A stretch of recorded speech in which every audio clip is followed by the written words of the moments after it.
yaxshi vaqtinglar xayrlik bo'lsin. Esinglardimi? Oldingi qitimliq programmamizda Bahramjonning bo'lsa bizga qiziqarli hikoyalarni aytib bermoqchi bo'lgan edi.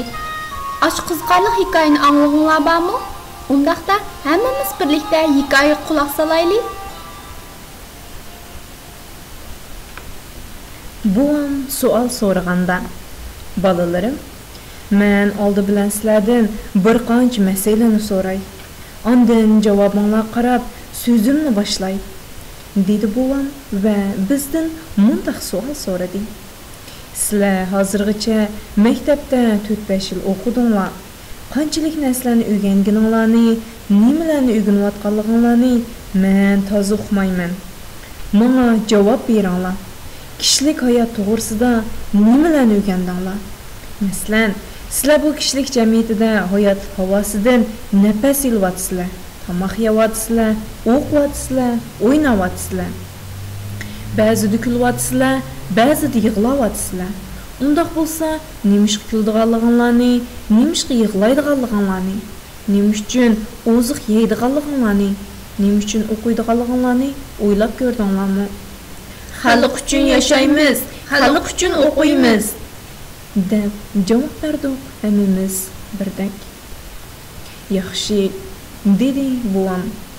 Xo'sh, undaq bo'lsa, qandoq yashaganda, qandoq o'qiganda xalq uchun yashag'ili va xalq uchun o'qig'ili bo'ladi?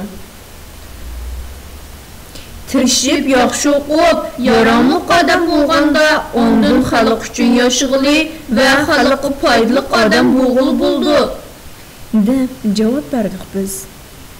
Odam degan nima? Desa, qandoq javob bersizlar? Biz bu savolga nima deb javob berishimizni uqmay, bir-birimizga qarashib qoldik. Biz garchi o'zimizning odam ekanligimizni bilsakmi, odam degan bu shuhratli nomning qandoq cho'nqur mazmunlarni o'z ichiga olganligini to'liq tushunmaydik.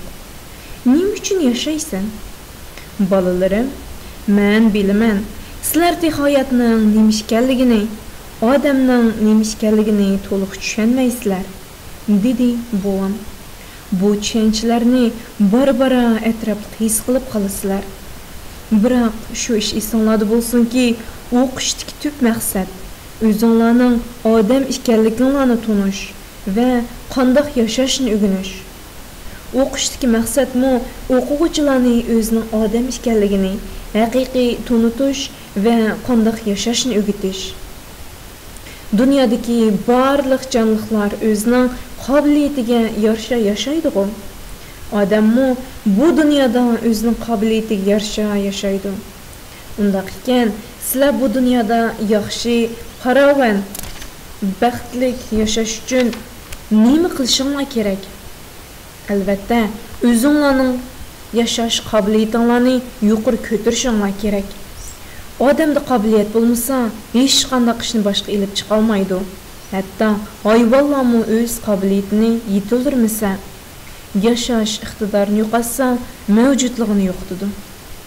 Qo'ng'izlarning qo'tonlarda tezak bilan haplashib yuradiganligini, lalmishtlarning axlatxona va yunduxonlarda sungay xojilash bilan kun o'tkazayotganligini ko'rganmi? Haraqkesh odamlarning qovvaxonlarda umrni o'tkazadiganligini bilamsizlar. Dunyoda yana nurg'un insonlar planetlarga safar qilganligini bilamsizlar. Taraqqiy topgan davlatlardagi kishilar yuksak zamonaviy davrga kirdi. Bizning xalqimiz texicha eshak karvasidan qutula olmayotganligini bilamsizlar. Buvam bu savollarni qo'yib bir oz tinib oldi. Bizning tasavvurimiz hozirgi dunyodagi taraqqiyot va gullanishga og'dirildi. Shundoq, bizning o'rgangan va anglaganlarimiz qaraganda dunyo ajoyib taraqqiyotlarga erishdi. Hatto uni biz tasavvurimizga sig'dira olmaymiz. Bundaq zo'r farq qanday kelib chiqqan? Deb so'zni davomlashtirdi buvam. Dal biz degandek taraqqiy topgan millatlarning yashash iqtidori shundoq yuqori. Bizning yashash iqtidorimiz tex intayin tuvan turadi. Bizning o'rganganlarimiz intayin oz, ilgarilash sur'atimiz tex intayin asta. Sizlar 21-asrning egilari, bu dunyo degan xuddi baygiga tushgan otdek raqobat bilan olg'a ilgarilayotdi. Agar uyqumizni ichib, hushimizni yig'ib olg'a intilmasak, barbara o'zimizning yashash iqtidorimizni yo'qotib qo'yamiz. Ozg'in narsani bilib, o'zimizga tamanno qo'ysak bo'lmaydi. Kunimizni bir kun g'aflat o'tkazsak, boshqalardan 10 kun keyin qolamiz. 10 kunni behuda o'tkazsak, 1 yil orqada qolamiz.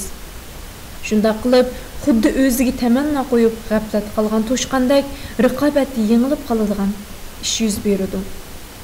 Bu qanday voqea ekan buva? deb so'radim men. Kichik do'stlar, toshbaqa bilan to'shqonning musobaqasining jarayonini bilganlar bormi? Undaqda kelarki sondagi programmamizni anglashni unutib qolmanglar. Xayr, xo'sh, omon bo'lgaysizlar.